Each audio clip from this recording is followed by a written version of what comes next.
Welcome to Toot Your Own Horn. I am so excited to have Garrett Matlock with me today. Hello, Garrett. How are you? I'm doing well. How are you? I am great. I am so excited for you to share your story about how you chose your instrument. Where would you like to begin? Hopefully, from the beginning. Yeah, I think when discussing the start of clarinet for me, it actually goes back a year before that. So I grew up an only child, and my mom was very interested in making sure I had enough to do to keep me occupied, but also to keep me socialized properly. And so when I decided I didn't want to do soccer anymore, she said, "Well, you have to do something. What do you think about music? You've always loved music." And so I was very shy and I was very resistant to the idea of doing anything, but I said, "Well, okay, I guess piano lessons sound fine." And so she enrolled me in piano lessons in fifth grade. In my school district I grew up in, whereas a lot of school districts start in fifth grade, we Right. start kids in band the summer before sixth grade. So piano in fifth grade was kind of me still getting to start music at the same time as other kids. And I have a tendency to really latch on to whatever I'm doing. And so when my piano teacher assigned me things to practice, I was very, very regimented about how I practiced. I had my little wind up metronome on the piano all the time, and I was just enamored with piano very quickly. My mom was just kind of shocked because most parents were telling her, "Oh, I'm having to get on my kid to practice." And she was like, "He just goes and does it. I don't know." And I almost have to tell him to stop. And so I was very, very excited about music once I got going with it. And I felt like, okay, I'm comfortable with piano lessons. It's one on one with my piano teacher. And then she heard about band. And so going into sixth grade, she said she wanted me to join band because she felt that that would, again, be even more social. And piano, I had group lessons once a week with other kids, but this would be something else. And I resisted. I was very good at complaining and resisting to everything new when I was a little kid. And she said, "No, you're doing band. You love piano. I think you're going to love band." And I said, "Well, if I'm going to do band, I think I want to play clarinet because my neighbor plays clarinet." And I thought my neighbor was the coolest person. My neighbor was like 4 years older than me. And I thought, everything you do, I want to do. I remember I walked behind her. I hid behind my mom going into the school. I really didn't want to like meet any new people, but I went along for beginning band appointments. And they had me try all the instruments, and I actually did a brass buzz the best. And they really want me to play trombone. And as a pianist, I was just very used to assigned notes to fingers. And I was like, trombone sounds extremely stressful. I don't think I can handle that. So I asked, can I try clarinet again? Because my neighbor plays clarinet, and that's what I was kind of picturing. So they let me try again. They said I did better the second time. I'm not sure if I actually did or if they just wanted me to feel good about clarinet. But we had these beginning band courses in the summer, and we weren't allowed to take our instruments home until the end of the first week. They didn't want us learning bad habits. And the moment I could take it home, I just was looking through my book and I saw the fingering chart at the front, and I just memorized the entire fingering chart the first weekend. Oh my And gosh. the instructor heard me playing the next Monday and was like, I mean, my high notes, I'm sure, were very, very bad, but I learned all the way up to thumb C, and the instructor was just kind of shocked by all of that.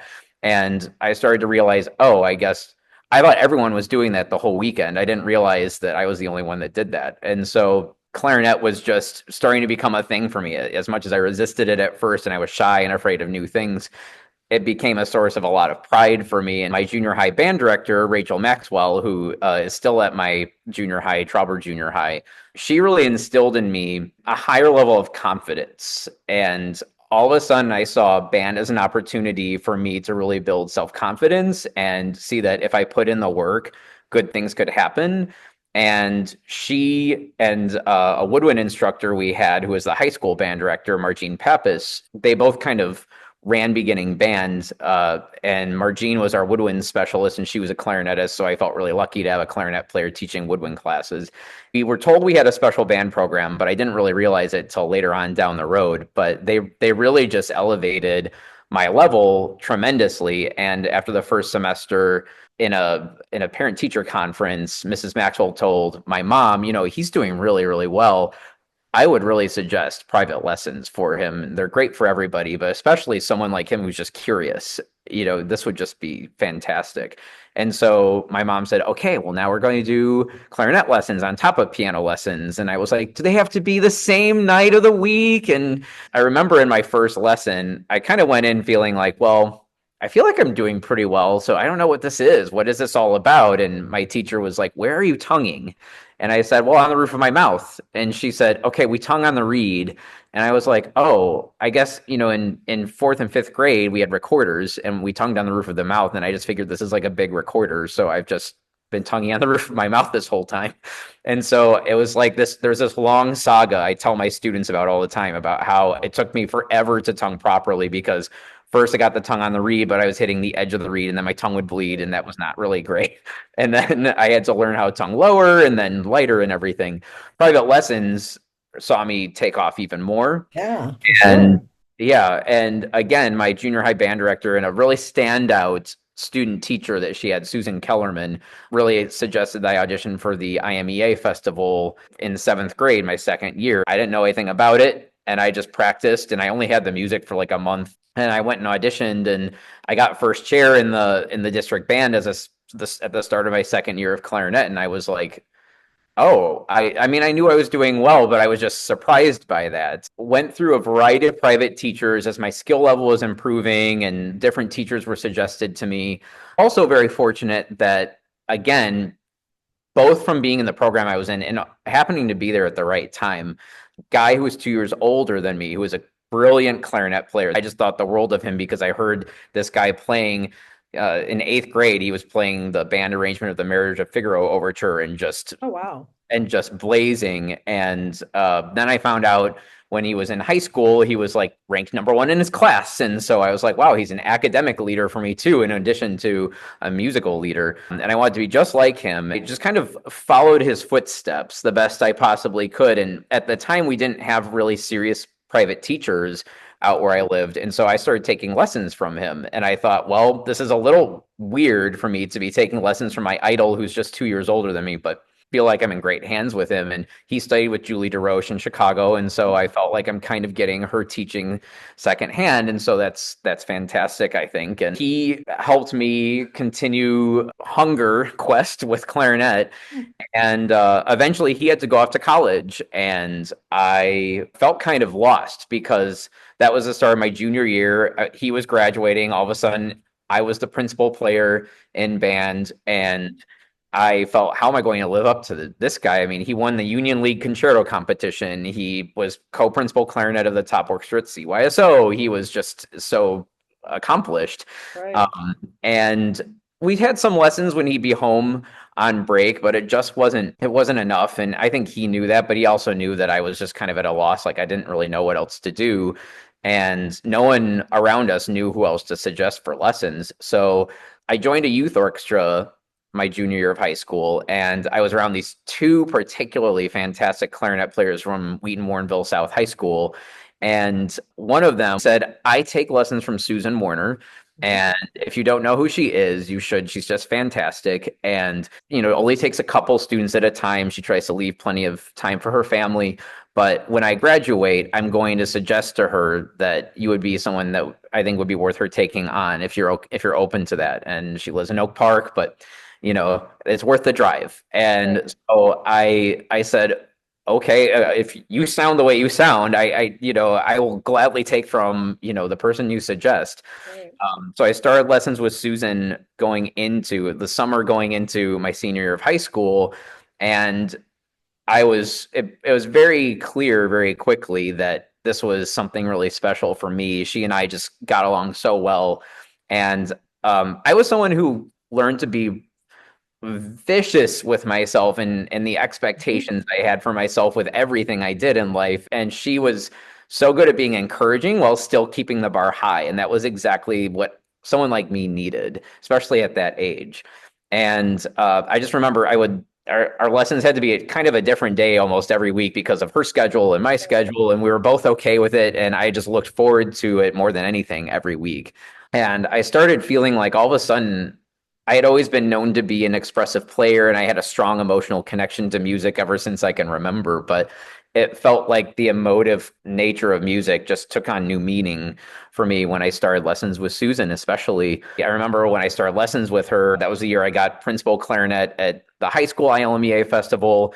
And my family had been holding off on an A clarinet forever because I think they were just kind of hoping they wouldn't need to get one for me. Right. And then I was principal of the orchestra, and they had all these A clarinet things, and I was using a really rough, very old A clarinet that I was borrowing. And Susan said, "Well, I would suggest looking into an A clarinet with Lisa Canning." And so I ended up buying my A clarinet from you. That's I got my A clarinet. You know, things were starting to kind of shift in my mind. I had planned ever since I can remember, ever since at least junior high, I had planned to be going into something STEM related. I thought I was maybe going to either become a biologist or maybe specifically a marine biologist. And music was just something I just wanted to see how far I could go with. I right. wasn't planning to make a career out of it at all. I just loved it. And as I started working with Susan, I just started feeling more and more like music felt like home to me. And it was sort of like, why are you pretending that this isn't your the most important thing to you? You know, is sort of like I loved a lot of different things. I could see myself doing a lot of different things with my life, but music was just the obvious one. And a friend of mine said, "Well, what if you applied to music schools and biology programs? And then that way you have options. You can keep thinking about it senior year." And I thought, well, I guess so. And then the more time went on, the more I was just not even that interested in applying to biology programs. And I actually got into University of Illinois as a biology major, but then decided to switch before I was even out of senior year of high school to being a clarinet performance major. I just felt really moved by what my music experience had been my senior year of high school. And I decided, well, University of Illinois is this big research institution. If it turns out that music doesn't feel right for me, I can probably fairly easily switch tracks and not have to worry about the headache of going to a different school. My parents were gym teachers, and they were both kind of like, well, we like the idea of you going to a Big Ten school. It is where my dad went to college too, so he was very happy about that. So I went to University of Illinois and I studied with David Harris, and it was kind of similar to Susan when I was dealing with things beyond music. This happens to private teachers a lot. They have students that have other things to talk about, shall we say, in lessons. And David was always very supportive of me, and I really appreciated that. And it can be tough to be a college student, especially I think if you're someone like me who was an only child. And on my dad's side of the family, I was the second person to go to college. And, you know, it was like there were just a lot of new things to juggle. I was really fortunate to have that and a clarinet professor in college. And I was fortunate to get to play in James Keen's band. I mean, he was this famed band director I had always heard about as a high school student, and to be playing in his band was really special. And it was actually there where I was encouraged to try bass clarinet. I was doing mostly soprano clarinet and orchestra, but in band, Professor Harris, David Harris, I think he kind of saw like the utility of being someone who really can have a specialty in either bass clarinet or E flat clarinet. And he thought, I think, what if band was where you kind of got your chops up to speed on bass clarinet, and then you can have that going forward, and that could be useful. And so I ended up playing bass clarinet for James Keen in his Wind Symphony, and that was we were fortunate again to get a buffet prestige low C bass down there. So I got to see the difference between playing on an instrument that's not great and then switching to that and seeing, oh, so I guess I'm actually better at bass clarinet than I thought. It was actually tons of fun. And when they started getting word that I played bass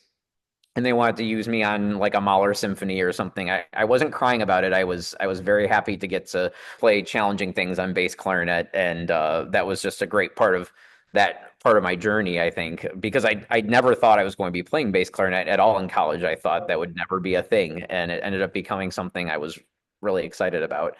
So after University of Illinois, I went to the New England Conservatory and I studied with Craig Nordstrom. Again, I was fortunate to have someone who I would consider a kind, generous, gentle soul as a teacher, and I really enjoyed working under him, working with him. And again, as a bass clarinetist, I was really excited to work with someone who played the bass clarinet in the Boston Symphony. And I remember Wow. excitedly asking him, were you on the Ozawa recording of Prokofiev's Romeo and Juliet? And he said, yes. And I told him, oh my gosh, that's one of my favorite recordings. And I listen to it all the time. My mom's tired of it. That was really special for me to get to know him and to get to work with him. And Were these both performance degrees?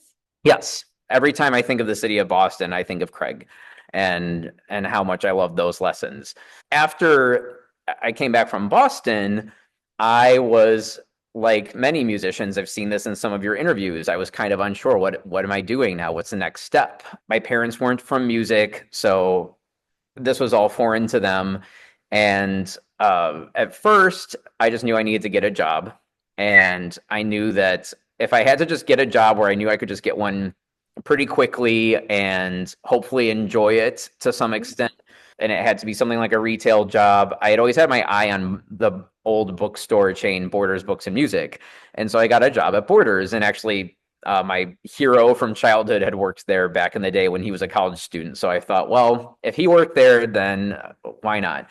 And I asked to please be made a music specialist. It wasn't often that we had people looking for classical recordings and asking for help. I think usually people who know classical music frequently know exactly what they're going Right. for. But occasionally, I would get some customer that would come in and say, I've been told that you're the music specialist, and my sister-in-law wants to get into opera, and I'm just wondering what would be your suggestion. And I was like, oh, well, you've asked the right person. And so, I was very excited to get to lend a little bit of that expertise, even though it wasn't as fulfilling as working in classical music. And so, a good friend of mine had been in contact with me through the years and knew I was back in the suburbs, and she asked if I was interested in private teaching. And I said, well, I did teach some lessons back in the day to some young kids. Again, we didn't have a lot of private teacher options by me, Mhm. so I taught some junior high kids. And she said, well, I've been running a studio out of my townhouse. If you're interested in coming and observing, I'd be happy to let you watch. And so I said, okay, I'll go and I'll watch. And it was just really interesting for me because she happened to have a good variety of ability levels that day. And so I could see how she was with someone who was not as skilled, and then someone who was kind of average skilled, and then someone who was very skilled. And that was something I'd always been curious about. I thought if I do teach private music lessons, how what's that like? Because I mostly know things from the end of a person that was a private student like I was, but I know that's not everybody. I was definitely interested in it, and she said, "Well, I'll keep my eyes out, and if there's someone in need of a private teacher, I'll gladly give them your name." And it turned out around the same time of year, both she and another friend of mine were contacted about needing a private teacher at two different schools in the Chicago suburbs. And so they both gave my name out. Oh, And I started at two schools at about the same time. And at first, I was just super nervous about it because I thought, I see myself now as like so used to the retail schedule and the retail organization.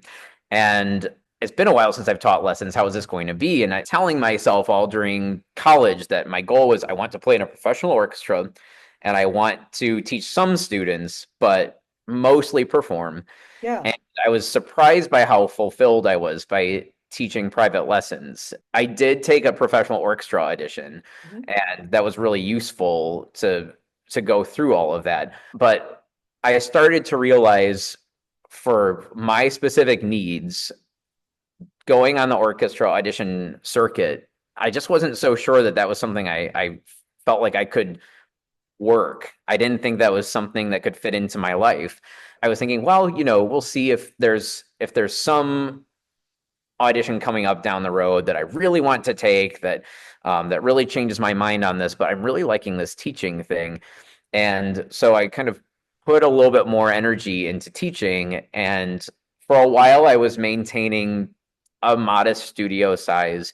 And the skill levels I had were different than what I had maybe envisioned for myself. Again, I grew up fortunately in a really developed band program. And I was kind of wondering about, is this going to keep being exciting for me? I don't know. A Right. friend of mine had talked to me about, he said, if you're interested in becoming a research analyst, I could help you go that route. You could still teach lessons. And I was seriously considering it. I was about to go buy these books he was suggesting to learn computer language and everything. And I was fortunate enough, again, the same friend of mine who recommended me to this other school district recommended me to a very developed school district when they needed a sectional coach. And I went there and I met these band directors and we all got along super well. And one of them said, I have these two students in particular that I think would be great. I've been wanting them to take lessons. We just didn't have someone we could recommend. And I would love for you to work with them if you're open to it. And I said, sure. And all of a sudden, it was like a lightning rod scenario where I found myself with some very talented young musicians who were very excited to have someone show them how far they could go with music. And all of a sudden, it was like word spread, and I got all these students in that school district. And then it started to take off in another school district. And I had told myself I would only perform with ensembles where I got paid to play. Mhm. But I decided to make an exception this one summer. I had a kind of a health scenario that transpired months before. And I thought, you only get this one short life, and you might as well share beautiful music with people if you can. Yeah. And I decided to go play in this community band. And I sat next to who is now the director of the school where I'm filming from.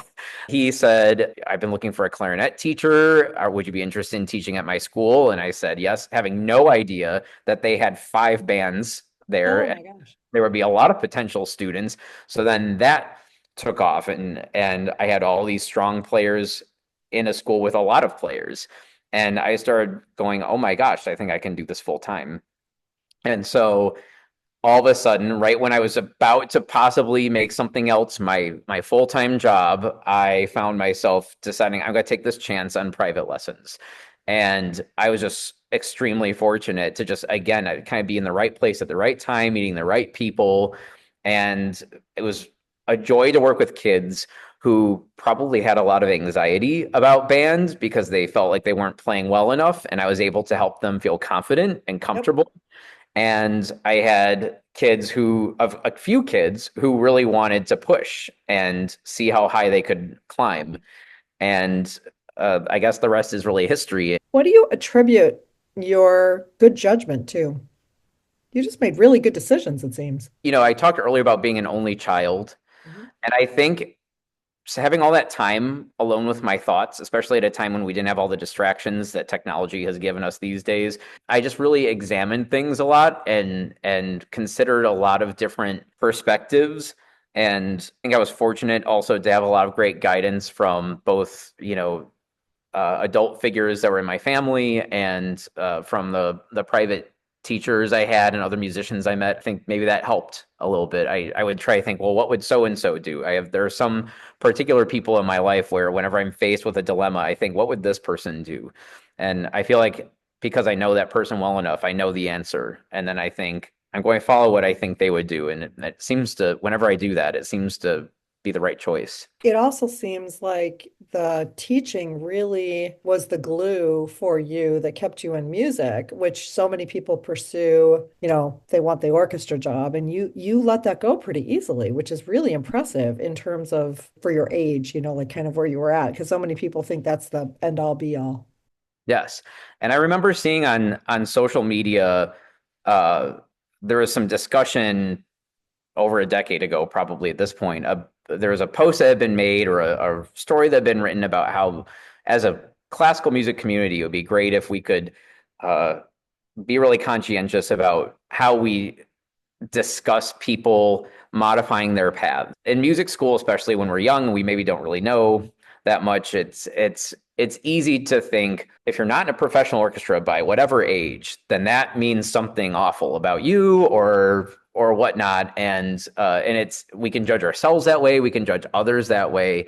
I felt like this really speaks to me reading that, because what should I make of the fact that I'm not out there auditioning from the Marine Band every time there's an opening and everything. I had this feel that teaching private lessons was actually something that was really special to me. And I was again, very fortunate because I happened to meet someone at one of the schools where I taught who was part of a company that puts on operetta productions. And she said, we need a clarinet player. And do you want to do this? And I met those people. So I have some performance outlets that have come about over the years. And those are always very welcome. And I love getting to play alongside professional players as much as I can. Yeah, I think that probably helped in being able to make peace with doing primarily private instruction. But yes, we all, if you've been around long enough, we all know the stories of people who were phenomenal players, and if they didn't win an orchestra job by a certain point, they decided to just completely stop playing Right. altogether, almost like it was too painful to keep playing if they weren't in their dream job of being in a professional orchestra. I did go through a period briefly where I didn't play for almost a year when I came back from school and I was working at retail. It was really hard to find a way to fit that in. This whole idea of working till 12:30 a.m. and then being there at the store at 9. I mean, it was really hard for me to figure out how to fit my music life into that. But eventually it just came back. It was like I can't just get rid of this. It's always impressed me about you. You know your students really well. You just know so much about them and they know so much about you. Thank you for that compliment. I think that for me, one of the most important things I heard at some point as a child was it's not like you become an adult and boom, magically, you know things and you have maturity and you turn 18 and boom, there it is. It's oftentimes kids are more mature and more aware than we tend to give them credit for. And I think that's honestly been one of the most central parts of teaching for me is I want the kids to feel seen and understood, and I want them to know that I take them seriously and that I know that they probably have more wisdom and they've maybe seen more things than some adults in their life might give them credit for. And I think they appreciate that I see them as like, you're on this journey toward becoming an adult. It's not like a switch is turned on and all of a sudden you're magically an adult. You're on this journey. And also, we learn different things at different times. And so it's not a perfectly organized, structured process for every human being. But I think also they enjoy feeling supported. And that's something that I think is so, so critical. There are some kids where maybe they won't get an audition result that they're hoping for. And it's always hard to have that first lesson after they have that audition result that's a disappointment. Mhm. And I can share with them disappointments of mine. I think some of them think like, well, he must have won everything he's ever done. And I can share with them, oh no, there are disappointments for all of us. It happens.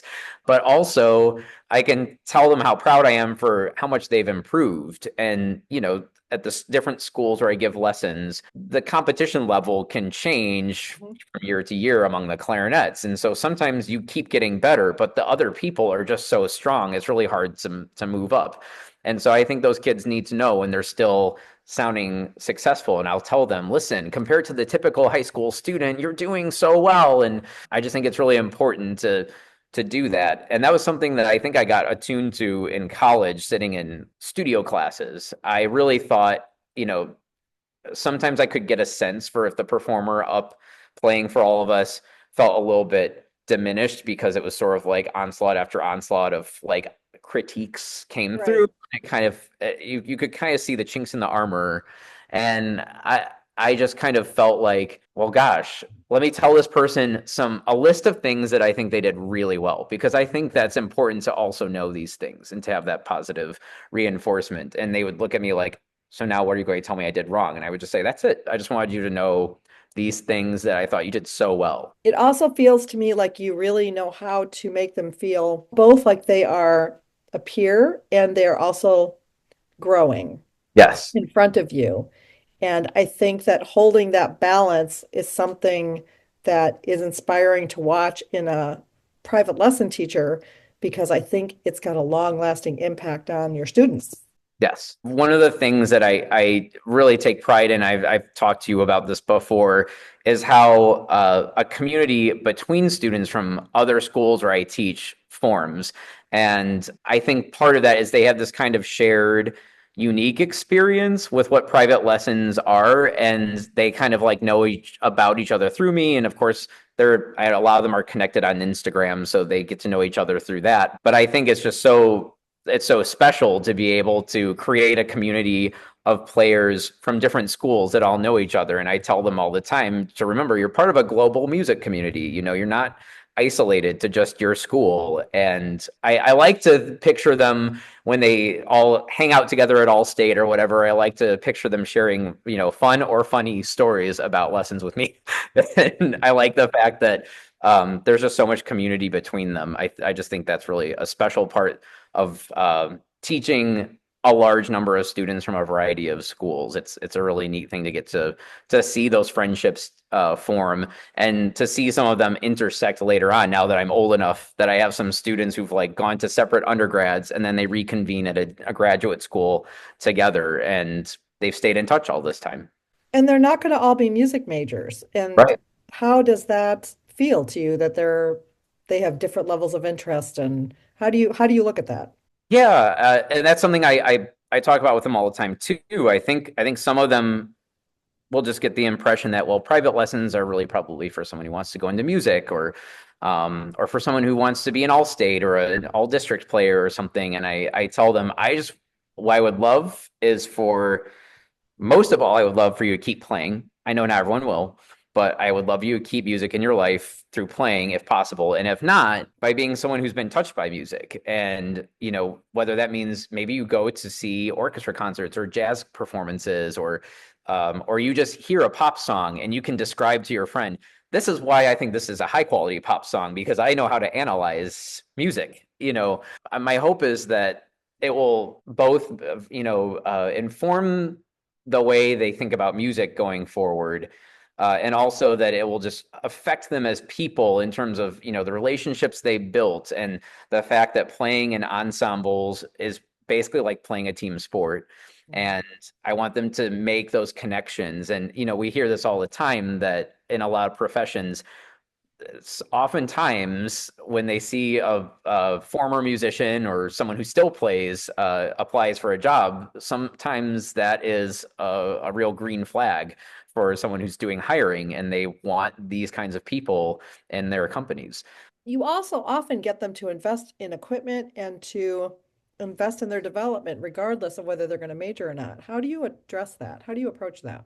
Yeah, fortunately, it sometimes you luck out and it just sort of spreads. There's a kind of a trickle down effect at schools where maybe the band director pushes the importance of upgrading equipment, and then once certain players do, other people take notice, and then that helps make it happen.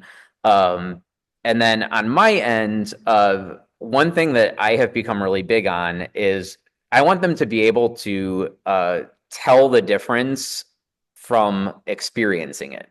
And so I used to do this whole thing where we'd meet at a music store and we would test mouthpieces and everything. And it just, as my studio size grew, I just didn't have time to do that anymore. And I just said, why don't I just buy a couple mouthpieces that I think are good ones? And I will just wash these and let kids try them, and I'll wash them and try them with other kids. And sometimes I get a sense for what kind of mouthpieces likely work best for a certain player, but sometimes they want to try them all. And I say, of course you can. And so I let them go through it and they say, oh, this is why this matters. And then sometimes, you know, I have old professional grade clarinets. So sometimes I'll bring one of those and say, okay, now we're going to put your mouthpiece on this. And I want you to see and hear the difference. And then, oh, wow, this makes such a difference. And then if I find out that the parents are a little uncertain yet about whether or not they want to make the investment, sometimes if it comes to it, I've said, okay, we're going to make a recording and you're going to play your normal setup and then this setup we've created, and then you're going to share that with your parents. And frequently parents, even if they're admittedly not musicians, they can notice the difference and they say, oh, okay, I get it now. How many years have you been teaching privately now? Oh, wow. It has been so post college. It's been 16 years. Mhm. And then Amazing. I did some teaching a little bit in high school too. Again, I was fortunate to get the opportunity to do that. That was something planned by our directors. They knew that there weren't many private teachers in the area, and they thought, well, if this could be a mentorship opportunity where high school kids can be set up with junior high kids, and the junior high kids might, some of them might know the high school kid by the time they get there, and then they feel like they know someone, and it's a way to keep costs down for kids who might not be sure if they want to do lessons very seriously for a long time, but they're kind of getting their feet wet. So at the time, we were only allowed to charge $5 per lesson, and so it was a great way to usher in more kids into private lessons. What have some of your kids done since they've graduated? So I've had several go off into both music education and music performance. I've been very happy to see some of them going and performing at a variety of festivals. I've seen some performing alongside some of my peers, so that's been really special to see. And I'm also very proud of, you know, the kids who don't go into music. One of my former students is working on her PhD in neuroscience, and she's doing some phenomenal things. It's been really fantastic to see her journey, and she doesn't play clarinet at the moment. I understand she's very busy, but it's just great to see the variety of successes, whether they're musical or not. If somebody was listening to this podcast and was amazed by your story, what would you tell them to play a wind instrument right now? So I would say separating it by age brackets. If you are in that kind of beginner age level, by all means, find out how to join your local band department at your school in your school district. A lot of times they try to help the instrument pick you, so they'll take you around to try different instruments. It's like an instrument petting zoo kind of situation, and you can see what fits. If you are someone who was in band and quit, or you regret it, or you are thinking about joining late, know that a lot of schools either have actual special programs to allow people to join band later on. So that's something that's sometimes a possibility. Or if they don't have a formal program like that, a lot of directors are happy to have you rejoin band or to start late. They'll find a way. And sometimes that means they encourage that you take private lessons to help catch up some ground. But definitely look into that. And if you're an adult interested in learning, oh my gosh, private teachers tend to love adult students. So definitely consider it too. It's not too late to start just because you're an adult. And again, what I was talking about before, all the different skills you learn as a musician, they really do, they trickle down to all parts of your life. And I've never met anyone who quit band and said they were glad they did.